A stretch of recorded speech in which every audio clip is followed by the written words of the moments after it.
Est-ce que c'est cette vidéo qui serait à l'origine de toutes ces décisions qui viennent de tomber? Tu as eu le temps d'aller ausculter, madame, dans le 37 ans. Il est passé du Cameroun à Joliette en 2023 et c'est en gériatrie qu'il a fait sa place. Tout est correct.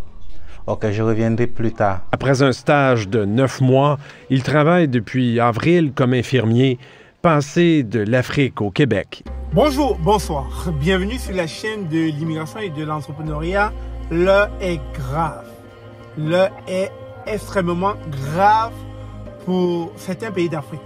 Alors, pour des raisons d'éthique, le gouvernement québécois a cessé tout recrutement à l'étranger, principalement dans plusieurs pays d'Afrique. Alors, la raison est la suivante. C'est que ces infirmiers d'État, très généralement, désertaient, quittaient leur pays pour venir trouver du travail ici. Vous avez pu le voir dans la plupart des médias ici, que beaucoup d'Africains infirmiers venaient travailler ici, venaient trouver un boulot ici. Alors, les pressions internationales ont été fortes et ont contraint le gouvernement du Québec à stopper tous ces recrutements à l'étranger. Et puis on a pu le constater, ces États revendiquent la formation de pointe qu'ils mettent au niveau de leurs étudiants, de leurs élèves, afin qu'ils puissent répondre à un besoin. Et on remarque que ces talents sont motivés par l'immigration canadienne parce qu'il y a plus ou moins des avantages qui en découlent, comme le bien-être, comme la sécurité sociale, etc. C'est que peut-être ils n'ont pas dans leur pays d'origine. Et il n'y a pas que, il y a plusieurs personnes, il y a plusieurs domaines qui émigrent. Mais cela viendrait juste à conforter ma position que les formations faites dans certains pays d'Afrique sont sollicitées au Canada, au Québec. Ce qui m'amènerait donc à conforter l'argument que les formations acquises dans nos pays sont reconnues bel et bien ici au Québec. Et la preuve, depuis 2 ans, le Québec a recruté autour de 1000 infirmiers en Afrique. Vous vous rendez compte? 1000 infirmiers en Afrique ont été recrutés principalement au Cameroun, au Maroc et en Côte d'Ivoire. Donc partant de là, il y a eu beaucoup de pression internationale, beaucoup de pression gouvernementale, laissant croire que lorsque le Québec, comme ça, le gouvernement canadien viendrait à retirer ses talents de ces différents pays, ça créerait donc un manque de main-d'œuvre, une pénurie de main-d'œuvre dans ces pays-là. C'est la raison pour laquelle les gouvernements de ces pays ont été clairs dans leur message qu'ils ne veulent plus de recrutement dans leur pays. Et donc par ailleurs, selon Radio-Canada, on aura appris que les recrutements vont cesser dans la plupart des pays africains, sauf la Tunisie. Alors, les pays ciblés, c'était le Cameroun, le Maroc et la Côte d'Ivoire. Mais pour des raisons d'éthique, le gouvernement québécois est allé plus loin. Il s'est dit, on ne va pas aller dans les autres pays comme le Mali, comme le Niger, comme le Nigeria, comme l'Afrique du Sud, etc. Parce que pour des raisons d'éthique, on ne voudrait pas vider ces différents pays de leur main-d'œuvre, de cette main-d'œuvre qualifiée qui pourrait constituer un enjeu, je dirais, sanitaire pour la population locale. Et donc, pour des raisons éthiques, le gouvernement québécois s'est dit, si on continue à aller chercher cette main-d'œuvre et que les habitants de ces pays-là manquent de médecins pour les soigner, etc., ce serait un peu, comme vous voyez, ce serait un peu malsain. Ce serait un peu comme une sorte de petit crime, quoi. C'est-à-dire, on a comme dépeuplé un pays, on a pris tout le talent et entre-temps, la population locale est en train de mourir parce qu'ils n'ont pas de médecins, etc.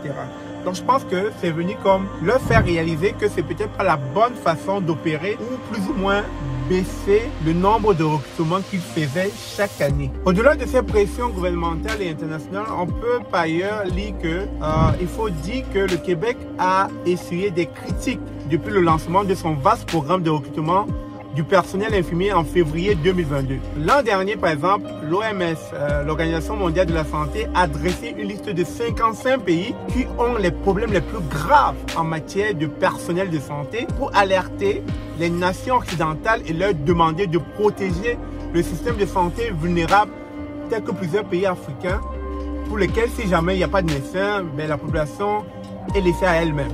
Selon les données de l'OMS, le Cameroun compte 1,9 infirmières pour 10 000 habitants. Vous comprenez le chiffre? 1,9 infirmières pour 10 000 habitants. On va arrondir 2 infirmiers pour 10 000 habitants. Ça, c'est inconcevable. Alors que de l'autre côté, le Québec en compte 100 infirmiers pour 10 000 habitants. Vous voyez le gap?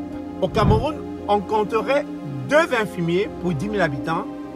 Par contre, au Québec, on compterait 100 infirmiers pour 10 000 habitants. Vous voyez le gap?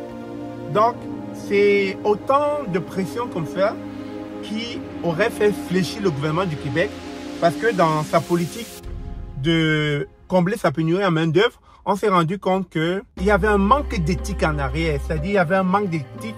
C'était comme aller chercher du bétail, quoi, quasiment. C'est-à-dire on n'est pas là pour savoir si la population locale a des besoins ou pas. On se dit, on va faire venir ceux qui veulent venir, point final. Donc c'est pour ça que j'aime le dire, la politique d'immigration canadienne est à revoir. Elle a été bien pensée au début, elle a évolué et maintenant elle a dérapé. Et donc il y aura beaucoup de choses à revoir parce qu'on n'avait pas anticipé à tous ces différents paramètres qui ne font que intervenir jour après jour. C'est-à-dire le paramètre du logement parce que ils ont fait entrer en amont pas mal d'immigrants, mais une fois qu'ils sont arrivés ici, on n'avait pas pensé au logement. Voilà qu'en faisant partir les enseignants ou encore les infirmiers, on ne savait pas qu'à un moment donné, ça allait créer un gap, des pénuries dans ces pays déjà en voie de développement, ces pays pauvres, etc., soi-disant. Donc, on ne savait pas que ça allait créer des gaps là-bas, des manquements. Et c'est ça qui est en train de ressurgir, de faire surface. On se rend compte que cette politique d'immigration avait été bien pensée, mais avec le temps, on commence à réaliser qu'il y a beaucoup de choses à paramétrer, à refaire, parce que ça crée pas mal de frustration de part et d'autre, que ce soit au niveau des gouvernements de ces pays, que ce soit au niveau même des habitants de ces pays, parce que les gens voudraient voyager, des gens voudraient immigrer. Mais avec cette nouvelle-là, comment est-ce que les infirmiers qui se sentent déjà très mal dans leur pays pourront encore immigrer? Parce que c'est clair qu'à partir de là, il n'y aura plus d'immigration en lien avec les infirmiers. Si tu es Camerounais, tu es infirmier, tu ne pourras plus immigrer au Canada. Avec cette réforme ou bien avec cette mesure qui vient de tomber une nouvelle fois.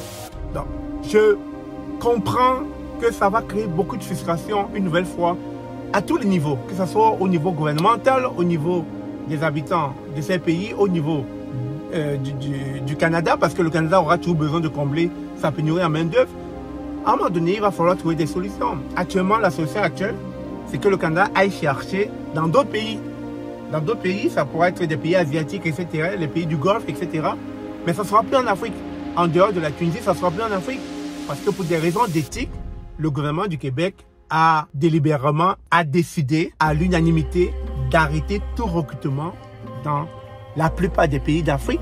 Parce que pour des raisons d'éthique, elle ne veut pas endosser la responsabilité de tout ce qui pourrait arriver comme perte ou manquement dans ces pays-là. Alors dis-moi ce que vous en pensez de cette décision qui est tombée. Une nouvelle fois, dis-moi comment est-ce que vous vous sentez? Comment les infirmiers là qui ont reçu la nouvelle, comment vous vous sentez? Est-ce que votre rêve canadien vient de mourir à cause de cette nouvelle?